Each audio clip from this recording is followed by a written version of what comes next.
நாடு முழுவதும் பெண்களின் பாதுகாப்பு சீரழிந்து வருகிறது. 2022 பெண்களுக்கு எதிரான குற்றங்களுக்காக மட்டும் 4,45,256 வழக்குகள் பதிவு செய்யப்பட்டுள்ளன.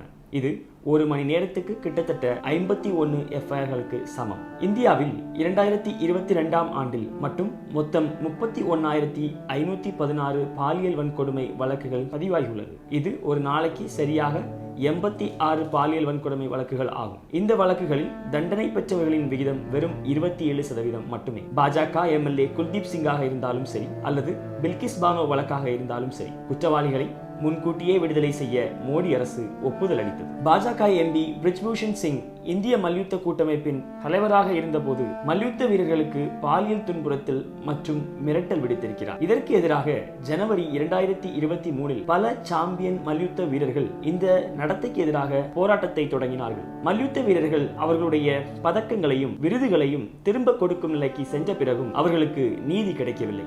பெண்களின் முன்னேற்றத்துக்காக கொண்டு வந்த பேட்டி பச்சாவோ பேட்டி படாவோ திட்டத்தின் கீழ் 80% நிதியை ஊடக பிரச்சாரங்களுக்காகவும் விளம்பரங்களுக்காகவும் மட்டுமே செலவழித்திருக்கிறது மோடி அரசு. 2014 முதல் 2015 மற்றும் 2019, 2020 இத்திட்டம் ஆரம்பிக்கப்பட்ட காலகட்டத்தில் பேட்டி பச்சாவோ பேட்டி படாவோ திட்டத்தின் கீழ் மொத்த பட்ஜெட் ஒதுக்கீடு ரூபாய் 848 கோடி. இந்த காலகட்டத்தில் மாநிலங்களுக்கு ரூபாய் 622.48 கோடி ரூபாய் விடுவிக்கப்பட்டது. இருப்பினும் வெறும் 25.13% நிதி மட்டுமே, அதாவது 156.46 கோடி ரூபாய் மட்டுமே செலவழிக்கப்பட்டிருக்கிறது. இது இத்திட்டத்தின் குறிப்பிடத்தக்க செயல்திறனை பிரதிபலிக்கவில்லை என்பதையே காட்டுகிறது. உலகிலேயே மிக குறைந்த பெண் தொழிலாளர்கள் பங்கேற்பு விகிதங்களை கொண்ட நாடுகளில் இந்தியாவும் ஒன்று. சர்வதேச தொழிலாளர் அமைப்பின் மதிப்பீட்டின்படி 2022ஆம் ஆண்டில் இந்தியாவின் பெண் தொழிலாளர் பங்கேற்பு வெறும் 24% மட்டுமே. இது பங்களாதேஷ், நேபாளம்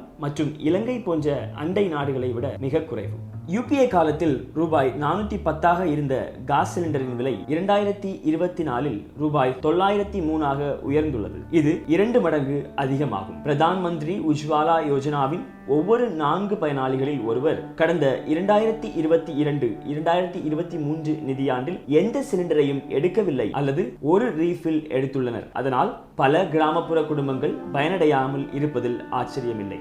NHS 5 எடுத்த கணக்கெடுப்பில் 11% கர்ப்பிணி பெண்களுக்கு அடிப்படையான மருத்துவ உதவி சென்றடையவில்லை என்பதை காட்டுகிறது. கணக்கெடுப்பின் போது 15 முதல் 19 வயதுக்குட்பட்ட குழந்தைகள் 7.9% ஏற்கனவே தாயாகவோ கர்ப்பமாகவோ இருந்திருக்கிறார்கள்.